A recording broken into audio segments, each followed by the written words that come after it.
Stamp paper घोटाला मामले की जांच में आई तेजी, विजिलेंस की टीम ने बिश्ना में मारे औचक छापे। महिला वकील, साइबर कैफे मालिक पर कसा शिकंजा।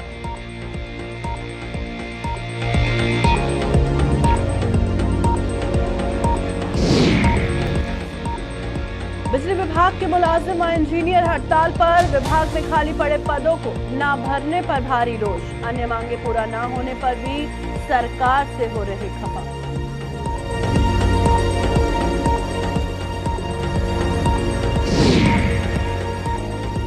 आला अधिकारियों के आदेश की उड़ रही धज्जियां। सड़क निर्माण में क्रशर डस्ट का हो रहा इस्तेमाल। रामसू सब डिवीजन में नियमों की हो रही अनदेखी।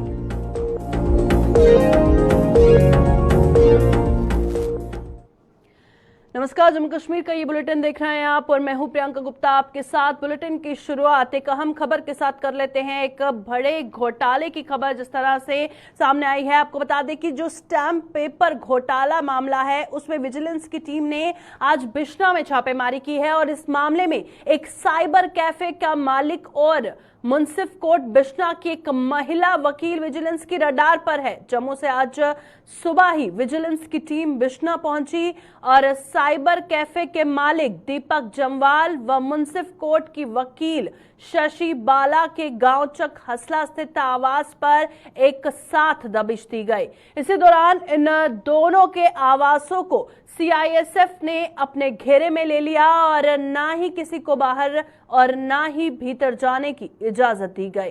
विजिलेंस के इस छापेमारी में क्या कुछ निकल के अभी तक सामने आए हैं, इस बारे में फिलहाल अभी तक कोई आधिकारिक बयान तो सामने नहीं आया है, लेकिन सूत्रों की माने तो विजिलेंस ने इन दोनों आरोपियों के आवाज से कुछ सबूत जुटाए हैं।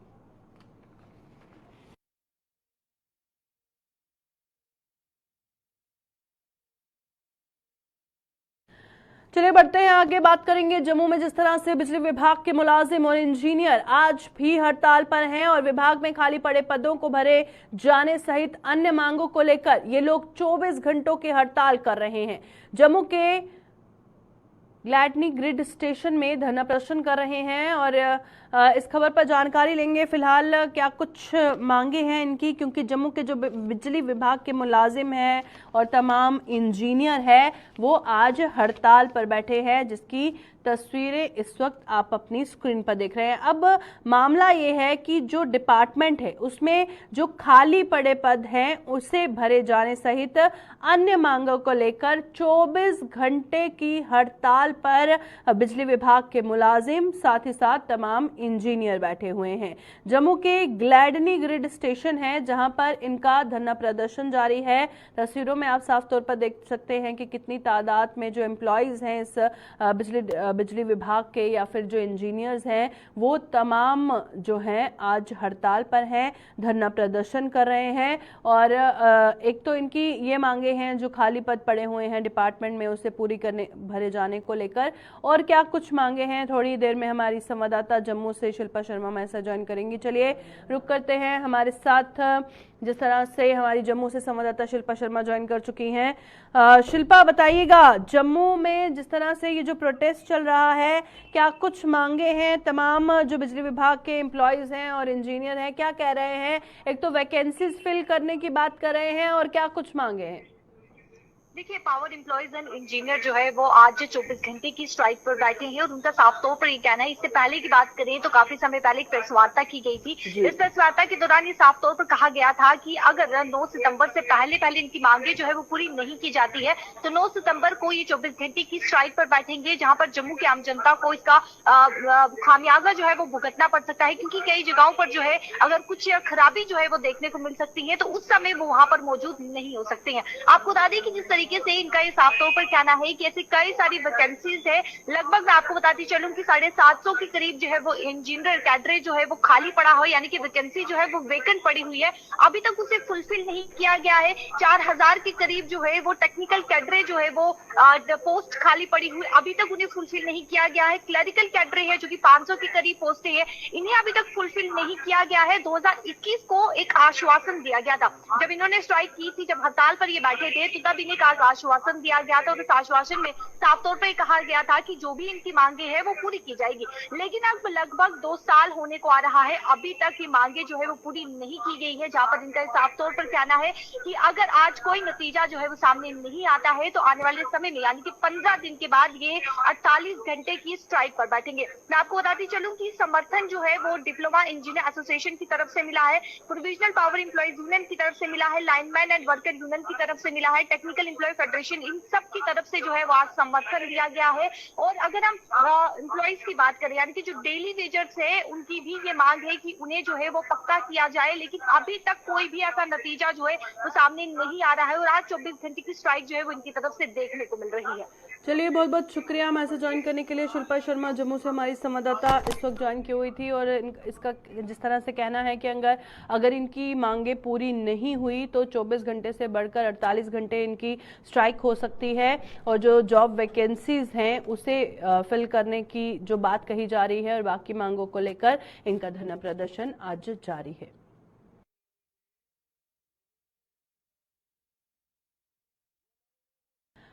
हाल ही में एक दिल दहला देने वाली खबर रामगढ़ से सामने आई कि एक नाबालिग के साथ गैंगरेप हुआ। अब आपको बता दें कि जिस तरह से रामगढ़ में एक नाबालिग के साथ जो गैंगरेप हुआ था उसके आरोपियों को पुलिस ने 24 घंटों के अंदर धर दबोचा है। इन तीनों की पहचान सुरेश कुमार, करणदीप सिंह और पंकज टगोत्रा के रूप में की गई है और ये तीनों रामगढ़ के ही रहने वाले हैं।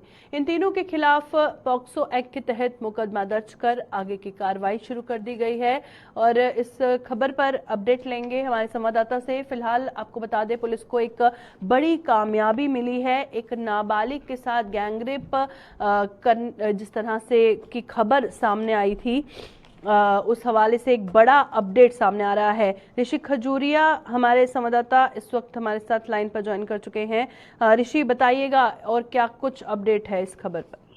देखिए, बिल्कुल आपको बता दें प्रियंका, 2 दिन पहले जो गैंगरेप का मामला जिला सांबा के रामगढ़ इलाके में पेश आया था, जिसको लेकर सांबा पुलिस ने संज्ञान लिया और 24 घंटे के भीतर ही जो गैंगरेप के आरोपी हैं उनको पुलिस ने गिरफ्तार कर लिया है, जो कि तीनों आरोपी रामगढ़ के ही रहने वाले हैं। इनके नाम भी साझा हुए, लेकिन मैं आपको बताना चाहता हूँ कि सांबा पुलिस का एक ही मुद्दा है कि महिलाओं के प्रति जो ये चीजें बर्दाश्त नहीं की जाएंगी, यानी क्राइम अगेंस्ट वुमेन जो लगातार हमें देखने को मिल रहा है, तो उसी को लेकर पुलिस ने अपनी एक रणनीति बनाई है और कल्प्रिट जो है इस तरह के क्राइम को अंजाम में लाते हैं उनके खिलाफ जो पुलिस सख्त एक्शन लेती नजर आ रही है। और यहाँ पर भी यही तमाम चीजें देखने को मिली है कि जिस तरह से ये समाज को शर्मसार करने वाला है जो पूरा मामला सामने आया, एक माइनर बच्चे के साथ जो है इस तरह की घिनौनी जो वो हरकत हुई है, उसके बाद से कहीं ना कहीं लगातार लोगों में गुस्सा भी देखा जा रहा था। लेकिन पुलिस ने जिस तरह से एक रणनीति बनाई, तमाम एविडेंसेस इकट्ठा किए, प्रूफ इकट्ठा किए और इस तरह से काम किया ताकि ये जो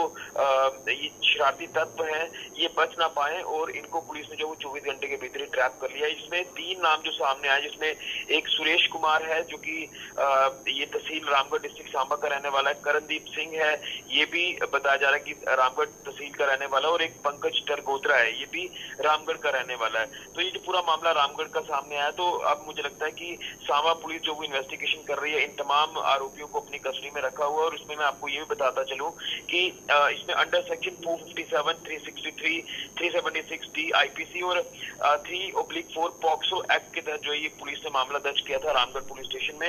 इन्वेस्टिगेशन अंडर वे है और एसएसपी सांबा बेनाम तोश का लगातार ये कहना है कि प्रॉम्प्ट एक्शन जो वो लीगल एक्शन जो वो कल्प्रिट्स के खिलाफ लिया जाएगा जो कि महिलाओं के प्रति अत्याचार करते हैं, महिलाओं को जो वो इस तरह की चीजें करते हैं कि जो कहीं ना कहीं समाज के खिलाफ है। तो ये तमाम चीजें जब पुलिस के संज्ञान में आती हैं तो पुलिस उसके ऊपर काम कर रही है। और जो पिछले दिनों में भी हमने देखा कि इस तरह की कई ऐसी वारदातें पेश आई जिसमें महिलाओं को जो वो तंग करने की वारदातें सामने आई, बच्ची को तंग करने की वारदातें सामने आई, तो उसको लेकर जो कल्प्रिट्स हैं उनके खिलाफ सख्त एक्शन लिया जा रहा है और आगे भी इनको बख्शा नहीं जाएगा।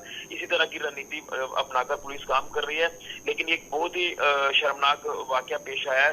ये जो अपराधी है, ये जो घिनौनी हरकत को अंजाम देने वाले शरारती तत्व हैं। अब इनको पुलिस कस्टडी में लेकर लगातार पूछताछ कर रही है और लोगों ने भी पुलिस का थैंक्स किया कि 24 घंटे के भीतर ही इन जो दरिंदों को पुलिस ने गिरफ्तार कर लिया। बिल्कुल, बहुत बहुत शुक्रिया ऋषि ज्वाइन करने के लिए। हमारे संवाददाता सांबा से ऋषि खजूरिया तमाम जानकारी दे रहे थे। एक बेहद ही जिस तरह से शर्मनाक वाकया पेश आया था रामगढ़ से, उसमें पुलिस को एक बड़ी कामयाबी मिल रही है और जिन 3 की तस्वीर इस वक्त आप अपनी स्क्रीन पर देख रहे हैं, ये वही हैं जिसने इस हैवानियत को अंजाम दिया था।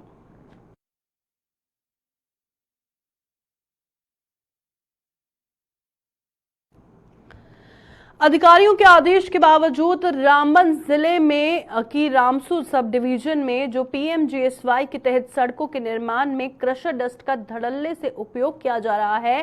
पीएमजीएसवाई के आला अधिकारियों ने इस साल मई महीने में आदेश जारी कर क्रशर डस्ट का इस्तेमाल न करने की चेतावनी दी थी, लेकिन उखड़ाल सेनापति मार्ग की मरम्मत के काम में इस आदेश की धज्जियां उड़ाई जा रही हैं। और इस खबर पर जानकारी लेंगे। फिलहाल रामबन से आ रही खबर से आपको रूबरू करवा रहे हैं, जहां पर एक ऑर्डर सामने आया था और उस ऑर्डर के बावजूद जो पीएमजीएसवाई के तहत सड़कों का निर्माण है उसमें क्रशर डस्ट का धड़ल्ले से उपयोग किया जा रहा है। हमारे संवाददाता रामबन से नदीम हमारे साथ लाइव ज्वाइन कर चुके हैं। नदीम, बताइएगा, आदेश जारी हुआ था इसी साल मई महीने में कि आपको क्रशर डस्ट का इस्तेमाल नहीं करना है और चेतावनी के बावजूद धड़ल्ले से इसका इस्तेमाल किया जा रहा है। क्या किसी तरह का इनको कोई खौफ, कोई डर नहीं है कि हम ऑर्डर का वायलेशन कर रहे हैं? जी बिल्कुल, देखिए प्रियंका, मैं आपको सबसे पहले एक चीज बता दूं कि जो सड़क है ये उखड़ाल सीनापति सड़क है, जो पीएमजीएसवाई सब डिवीजन रामसू का एक पार्ट है, जहां पर हम देखें कि इस रोड की अपग्रेडेशन का काम पीएमजीएसवाई फेज 3 में हो रहा है। हालांकि इसमें हमने देखा कि अगर आज से पहले भी हमने इस पर खबर नशर की थी और पीएमजीएसवाई एडब्ल्यू रामसू ने एक ऑर्डर भी जारी किया गया था जिसमें यह बताया था कि डस्ट का इस्तेमाल किसी भी अपग्रेडेशन के काम में नहीं होगा। यानी पीएमजीएसवाई का जो भी काम चला उसमें काम नहीं चले, उसमें डस्ट का इस्तेमाल नहीं होगा। लेकिन ऑर्डर में अगर हम दूसरी तरफ देखें तो यह भी बताया गया था कि अगर कहीं पे भी इस तरह का अगर मामला सामने आता है, डस्ट का इस्तेमाल होता है, जो भी कंसर्न इंजीनियरिंग स्टाफ होगा उसके खिलाफ कानूनी कार्रवाई, जो भी लीगल एक्शन होगा वो डिपार्टमेंट की तरफ से उठाया जाएगा। लेकिन अब जब हम देखें, क्योंकि 3-4 महीने का वक्त गुजर गया लेकिन अभी तक इस सड़क पर डस्ट का इस्तेमाल बराबर जारी है, तो कहीं ना कहीं हम ये चीज कहें कि जहां एक तरफ ऑर्डर तो निकाले जा रहे हैं लेकिन उस पर अमल कितना हो रहा है ये तमाम लोगों के सामने। हालांकि जब हम लोगों से बात कर रहे थे, लोगों का ये भी कहना था कि जनाब डिपार्टमेंट को हमने कई बार मुतल्ला किया लेकिन इस पर कोई कार्रवाई हुई नहीं। तो अब ये चीज कि जनाब एक तरफ कागजी घोड़े तो दौड़ाए जा रहे हैं लेकिन जमीनी हकायक में तब्दीली कब आएगी, कब लोग अपनी जिम्मेवारी को समझेंगे? पीएमजीएसवाई की जो भागदौड़ संभाले हुए हैं, चाहे वो इंजीनियरिंग स्टाफ हो या फिर अथॉरिटीज हो। हालांकि इस बारे में जब हमने कल एक्जिन पीएमजीएसवाई बानिहाल से बात की तो उन्होंने तो ये कहा कि जनाब हम इस मामले को देखेंगे, लेकिन कब देखेंगे? अगर ऑर्डर आपके पास निकल रहा है तो फिर डिपार्टमेंटली कार्रवाई हुई क्या है? काम को रोका नहीं है। अगर 4-5 महीने में अगर आप इस चीज को रोक नहीं पाए हैं तो जाहिर सी बात है जिस क्वालिटी वर्क की जो आप बात करते हैं वो क्वालिटी वर्क पॉसिबल है नहीं, क्योंकि आप अपनी ड्यूटी अच्छे से कर नहीं रहे। तो अब परेशानियां लोगों के सामने ये है कि जनाब क्वालिटी वर्क तो होगा नहीं, लेकिन कहीं ना कहीं मशकूक ये चीज भी है कि क्यों डिपार्टमेंट हाथ पे हाथ धरे खामोश तमाशाई बना बैठा हुआ है, क्यों खुली छूट दे रखी कि जनाब अब डस्ट का इस्तेमाल करें। कागजों में हमने बता तो दिया है लेकिन जमीनी सतह पर अब इस्तेमाल करते हैं या नहीं करते हैं कोई फर्क नहीं। अब क्यों एडब्ल्यू भी खामोश है, क्यों एक्जिन भी खामोश है और क्यों जेई भी कुछ करने से कासिर हैं? हालांकि ये चीज तो बता दी गई कि हम इस मामले को देखेंगे, लेकिन मई के महीने में भी यही बताया गया था कि जनाब हम इस मामले को देखेंगे। ऑर्डर जारी कर दिया है, ऑर्डर जारी किया लेकिन अभी तक उस पर अमल नहीं हो पाया है, जिस वजह से कहीं न कहीं सीनाभती और उखड़ाल की जो पीएमजीएसवाई की अपग्रेडेशन का काम चल रहा है उस सड़क से लोग परेशान है और लोगों को यही खतरा है कि जनाब ये काम ज्यादा देर तक टिकेगा नहीं और फिर परेशानियां लोगों के सामने होंगी। इस सड़क की हालत बेहतर होगी नहीं। अगर पैसा इस करोड़ों रुपए इस सड़क पर लग रहा है इसकी अपग्रेडेशन के लिए, लेकिन जब मटेरियल नाकिस होगा तो जाहिर सी बात है कि ये काम ज्यादा देर तक चलेगा नहीं, ड्यूरेबल होगा नहीं, लोगों के सामने फिर वही परेशानियां होंगी। तो एक किस्म से हम कह सकते हैं कि जो सरकारी पैसा इस रोड के अपग्रेडेशन पे लगाया जा रहा है वो रायगा जा रहा है। जी प्रियंका, बहुत बहुत शुक्रिया नदीम ज्वाइन करने के लिए। रामबन से नदीम जानकारी दे रहे थे और आपने सुना कि ऑर्डर आने के बावजूद जिस तरह से ऑर्डर का वायलेशन धड़ल्ले से हो रहा है और डिपार्टमेंट के नोटिस में भी है, उसके बाद भी इस पर एक्शन नहीं लिया जा रहा है।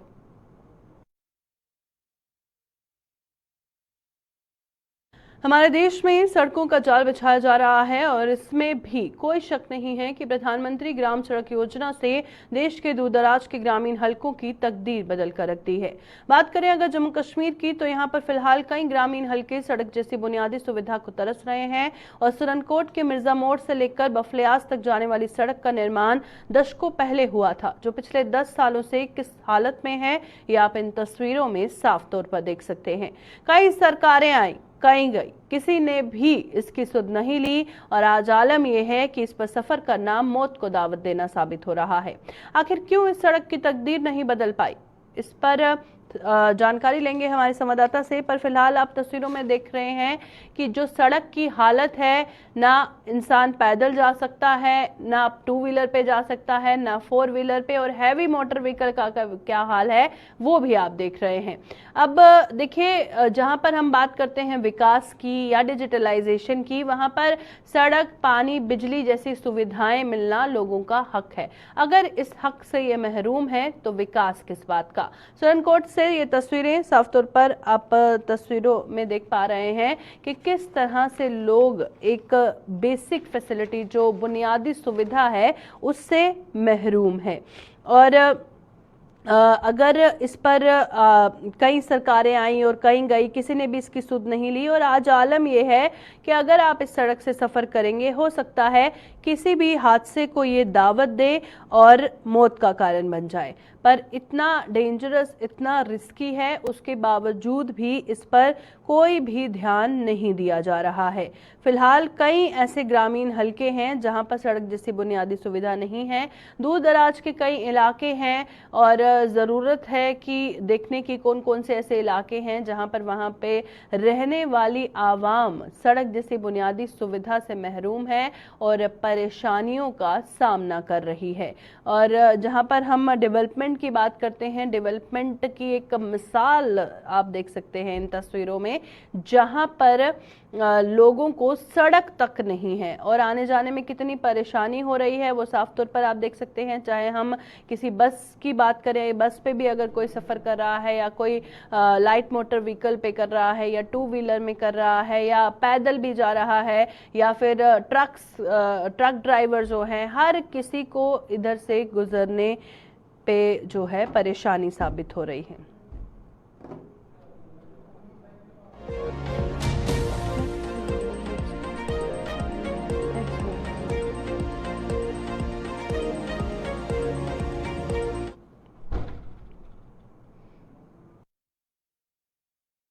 ओबीसी वर्ग को पंचायत और निकाय चुनावों में आरक्षण न दिए जाने का मामला तूल पकड़ता जा रहा है और जम्मू में आज ओबीसी वर्ग के विभिन्न संगठनों ने एक मंच पर इकट्ठे होकर निर्वाचन भवन के बाहर प्रदर्शन कर भेदभाव का आरोप लगाया।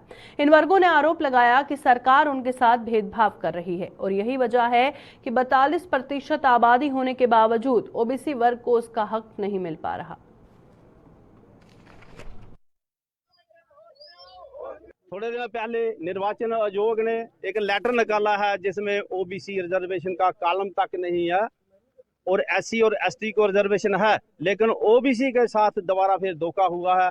जबकि 10/5/2022 का सुप्रीम कोर्ट ऑफ इंडिया का एक आर्डर है कि पूरे देश में ओबीसी के लोगों को लोकल बॉडी और पंचायतों में आरक्षण दिया जाए, लेकिन उसके बावजूद भी जहां की सरकार ने हमारे साथ धोखा किया है और कई बार ऐसे मेमोरेंडम हम दे चुके हैं और हमें उम्मीद थी कि जब भी ये लोकल बॉडी की इलेक्शन होगी तो जहां ओबीसी के लोगों को उनका हिस्सा दिया जाएगा। हमारी आबादी जो है स्टेट में 42% के करीब है, लेकिन 42% की आबादी को इन्होंने इग्नोर किया है और उसके साथ धोखा किया है। और जिन लोगों ने हमारे साथ धोखा किया, जो मौजूदा सरकार है जो धोखा हमारे साथ कर रही है, आप भी तैयार हो जाओ इनके साथ धोखाधड़ी करने के लिए और इनको इस कुर्सी से नीचे फेंक बताओ जिन्होंने हमारे साथ ये धोखा किया। हमारे साथ ये वायदे करते हैं कि हम ओबीसी को उनका आरक्षण दिया जाए। बिश्ना में चोरी की वारदातों का सिलसिला थमने का नाम नहीं ले रहा है और कस्बे के वार्ड नंबर 10 में चोरों ने एक मकान को निशाना बनाते हुए वहां से नकदी और जेवरात पर हाथ साफ कर दिया। चोरों ने जब इस वारदात को अंजाम दिया तो उस समय घर में कोई भी मौजूद नहीं था। इस घटना की सूचना मिलते ही पुलिस ने मौके पर पहुंचकर तमाम सबूत जुटाए और अपनी तहकीकात शुरू कर दी।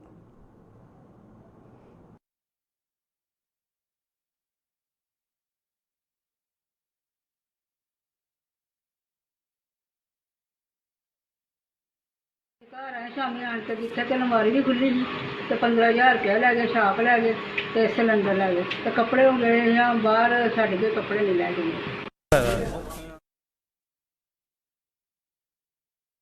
अखनूर के कामेश्वर मंदिर से गुरुद्वारा सुंदर सिंह चंदिया घाट तक जाने वाली सड़क की खस्ता हालत को लेकर बाजीगर बस्ती के लोगों में भारी रोष है। इन लोगों का आरोप है कि सड़क की इस हालत को लेकर वो कई अखनूर म्युनिसिपल कमेटी से शिकायत कर चुके हैं, लेकिन इसकी मरम्मत को लेकर कोई कदम नहीं उठाया गया और यही वजह है कि यहाँ आए दिन लोग हादसों का शिकार हो रहे हैं।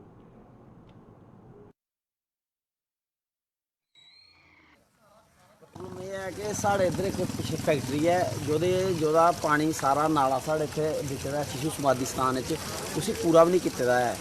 उसी पुली देइए इस रोड के खल पुली देइए उसी छोड़े उड़ता जो बरसात आती नाला पूरा बंद हो गया। वो नाला बंद होने की वजह कन्नै साढ़ा ये रोड हा जो सारा पानी आइए ये रोड सारा रुड़ी गया। हूँ असें कौंसलर की भी आख्या 2-3 बारी असें चेयरमैन साहब की भी आख्या कि साढ़ा नाला ब्लाक होया है उसी केवल खुलवाई ओड़ो। उन्हें नहीं कोई सुनवाई नहीं हुई, नहीं खुलवाया है जो दी कारण बारिश आने के कारण सारा रोड साढ़ा इधर रुड़ी गया है।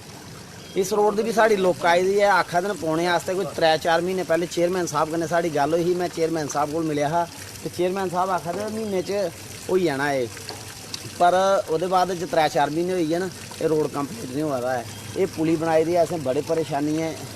अस रिक्वेस्ट कर रहे हैं गौरमेंट अगे कि तुंदे मीडिया के दौरान साड़ी आवाज़ पुज्जे उंदे तक ते अस चाहते हैं कि जो साड़ा रोड है ये सारे को ज़्यादा कंप्लीट होना चाहिए। पानी आंदा सारा रोड रुड़ी गेदा ते बड़ी बारी आख्या इन्हां नूं कमेटी वालियां नूं ते जेड़ा साड़ा वार्ड मैंबर है ओहदी थोड़ी ढिल वरते करदा जेड़ा रोड नहीं बनवाए करदा करने होइए पिछू लुक पई गई दी अग्गों आइए रोड बंद होई गेदा ये अग्गों रोड नहीं बने करदा है ते गड्डियां सारियां अग्गों साडी दुकानां तो अग्गे होई जंदी ਜਦੋਂ ਆਂਦੀਆਂ ਨਾ ਤੇ ਬੱਚੇ ਸਾਡੇ ਇੱਥੇ ਰੋਡ ਤੇ ਖੇਡਦੇ ਨਾ ਤੇ ਜਦੋਂ ਗੱਡੀਆਂ ਆਂਦੀਆਂ ਇਹ ਕੈਂਕਰਾ ਮੂੰਹ ਤੇ ਵੱਜਦਾ ਹੁੰਦਾ ਤੇ ਰੋਡ ਨਹੀਂ ਸਾਡਾ ਬਣੇ ਕਰਦਾ ਆ। ਬੜੀ ਵਾਰੀ ਆਖਿਆ ਇਹਨਾਂ ਨੂੰ ਤੇ ਇਹ ਰੋਡ ਨਹੀਂ ਬਣਾਏ ਕਰਦੇ ਨੇ, ਬੜੀ ਮੀਟਿੰਗਾਂ ਵੀ ਕੀਤੀਆਂ ਨੇ ਇਹਨਾਂ ਨੇ ਬੜੀ ਵਾਰੀ ਆਖਿਆ ਸੇ ਤੇ ਰੋਡ ਨਹੀਂ ਬਣਾਏ ਕਰਦੇ ਆ ਨੇ।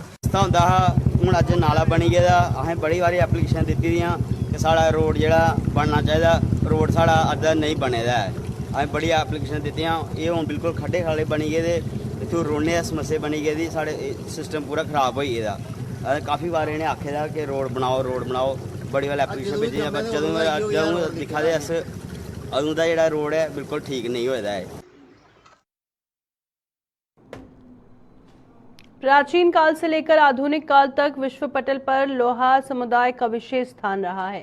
सदियों तक विशेष स्थान हासिल करने वाला ये समुदाय अब अपने परंपरागत काम से दूर होता जा रहा है। ग्रामीण हलकों में ही कुछ जगहों पर लोहार अब काम करते हुए नजर आते हैं और लोहारों के अपने परंपरागत काम को छोड़ने के पीछे आखिर क्या कुछ कारण है, पेश है इसी पर एक रिपोर्ट। आग की भट्टी में लोहे को गर्म कर उसे आकार देने वाला लोहार मौजूदा समय में बुरे दौर से गुजर रहा है। एक समय था जब इस लोहार के पास लोगों का तांता लगा रहता था, लेकिन अब इसकी दुकान पर अक्सर सन्नाटा पसरा रहता है। इक्का दुक्का लोग ही अब इसके पास काम करवाने के लिए आते हैं।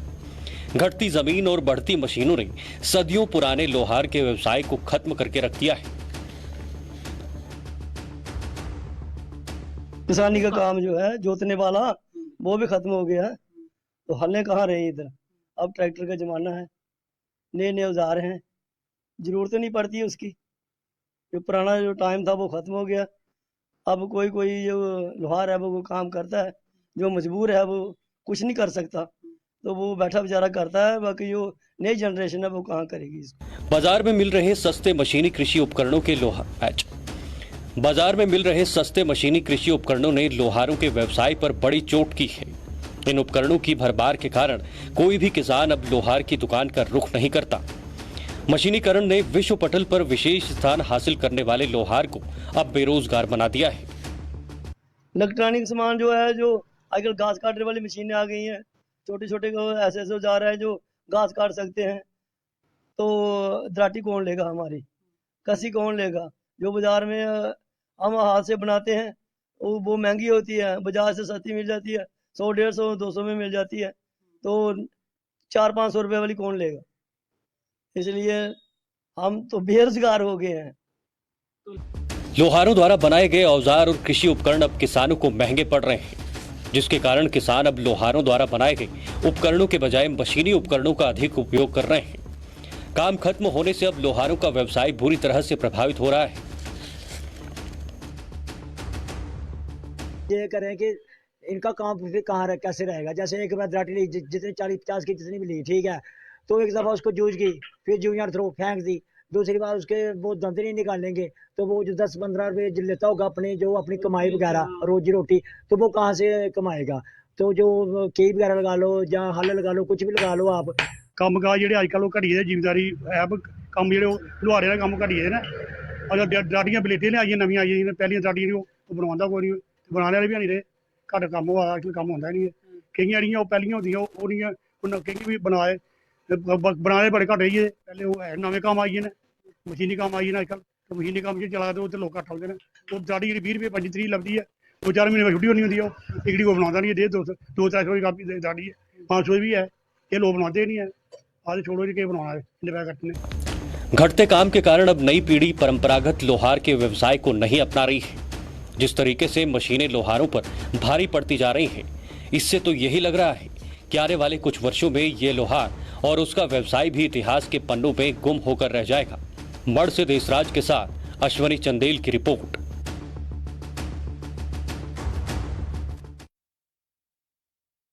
अभी के बुलेटिन में फिलहाल इतना ही। दीजिए इजाजत। नमस्कार।